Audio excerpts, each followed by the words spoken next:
Estamos de volta com o programa Mulheres em Ação, hoje recebendo a doutora Valéria Carafis. Estamos falando de direito internacional. Doutora Valéria, nós estamos com 3 perguntas de internautas que foram enviadas aqui para a nossa produção. A primeira delas é a seguinte: sou brasileira e moro em outro país. Sou casada com um italiano, mas estamos nos separando. Temos uma filha nascida aqui, meu marido me faz ameaças me forçando a continuar na Itália, mas quero voltar ao Brasil e levar minha filha. Como eu posso fazer?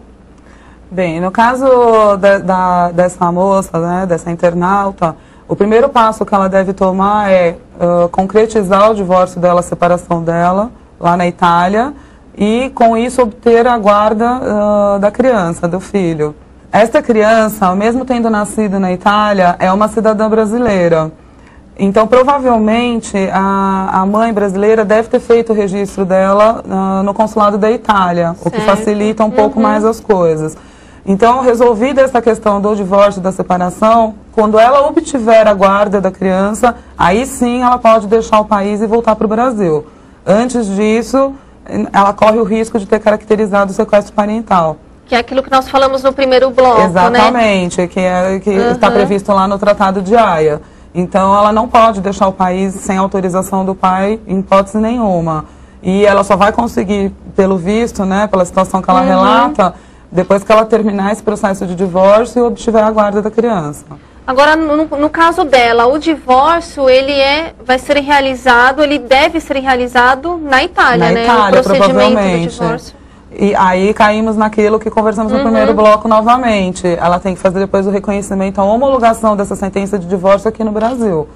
Certo. Ela não tem como voltar para o país, a não ser que ela volte pode voltar sozinha. A criança, né, não pode deixar a Itália. E fazer o divórcio aqui. Mas Poderia também, mas eu acredito que no caso dela, como a intenção é que ela fique com a criança, melhor que seja óbvio que nós estamos trabalhando sobre hipóteses, nós não conhecemos os detalhes do caso para poder dar uma previsão mais tranquila. Mas o que acontece? Ela pode sim vir para o Brasil, ela pode, mas a criança teria que ficar lá, até que essa solução ganhe uma efetiva decisão judicial válida.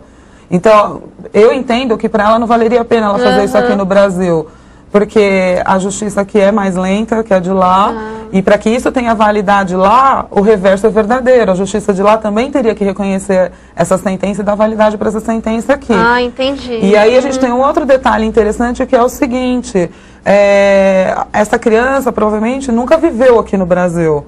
Ela está acostumada, está habituada com a cultura local, com a língua local. Lá ela tem as raízes dela, os amiguinhos, a escola.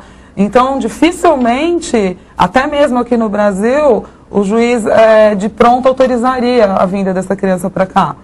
Então, é por isso que a gente conversa e fala, explica para os telespectadores, para os internautas. É necessário a avaliação caso a caso. A lei, ela delineia, mas ela não pode ser aplicada com tanto rigor, com tanto absolutismo. A gente está falando da vida de pessoas, de crianças. Com certeza, e ainda mais crianças, exatamente, né? Estão em fase de desenvolvimento emocional. Que essa é uma discussão que tem pesado muito naquele caso da Luísa, que a gente conversou no primeiro bloco, da ex-Paquita. Por quê? Porque embora a criança tenha nascido aqui no Brasil, não me fugiu o nome do filho dela, mas ele viveu sempre lá no Canadá, né? Então os juízes levam sim isso em consideração. E a partir de uma determinada idade, eles inclusive consultam a própria criança. O que você quer?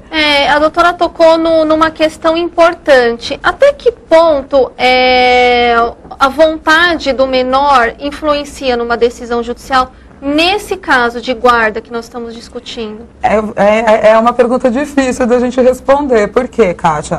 Como eu te falei, é caso a caso.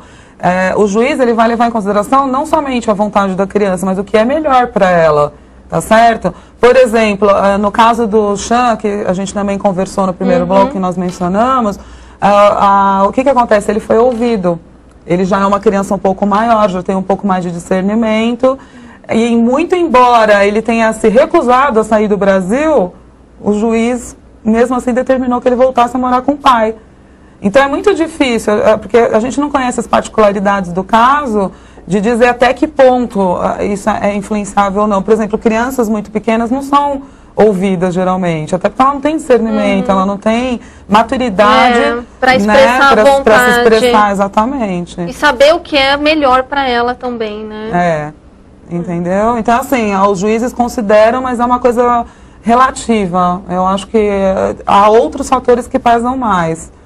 Doutora, eu sou estrangeiro, vim ao Brasil, tive um relacionamento com uma brasileira e ela teve um filho meu. Nesse caso, eu ajudo financeiramente, porém, ela não me deixa ter contato com a minha filha. Então, eu não posso visitar, ou seja, e nós estamos em atrito. Quais são os meus direitos em relação à minha filha?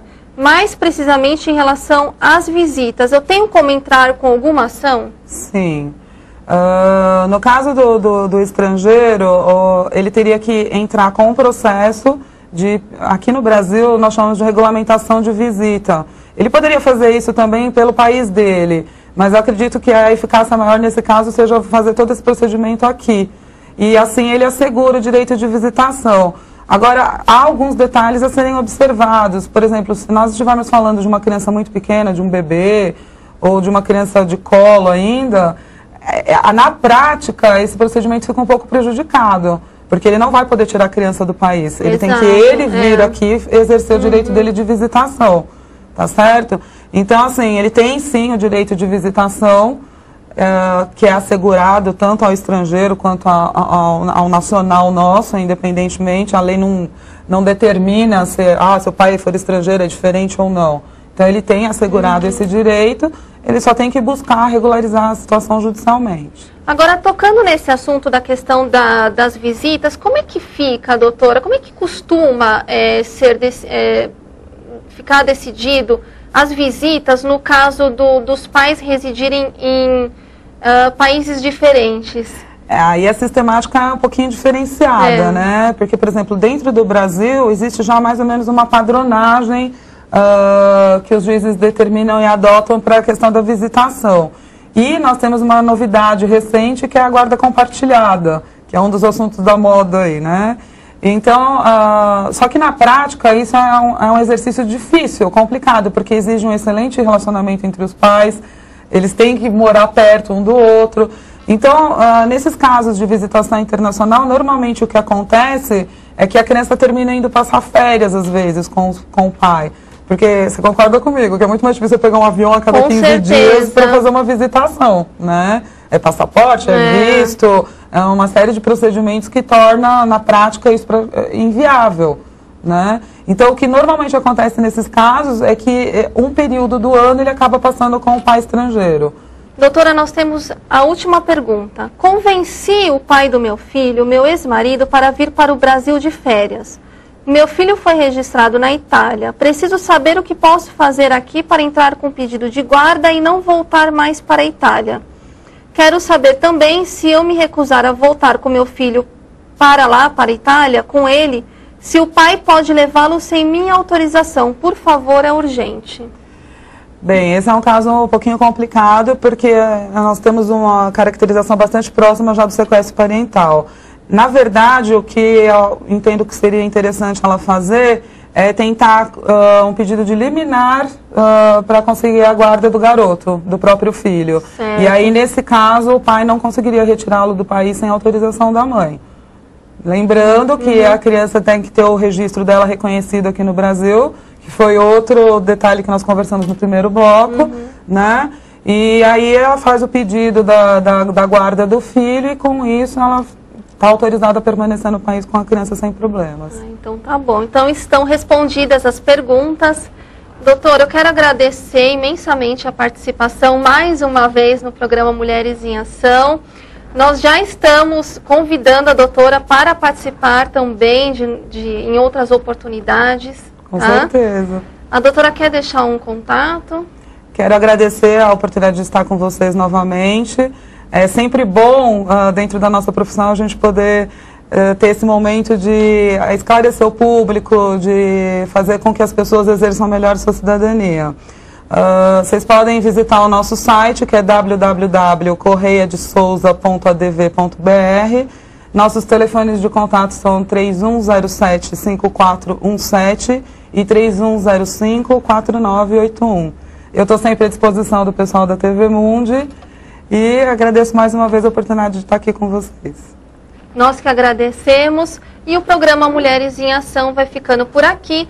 Você que está nos assistindo, envie um e-mail para nós se você ficou com alguma dúvida sobre o que nós conversamos hoje, ou se você tem alguma sugestão de pauta, envie e-mail para mulheresemacão@tvmundi.com.br. Um forte abraço para vocês e até o próximo programa.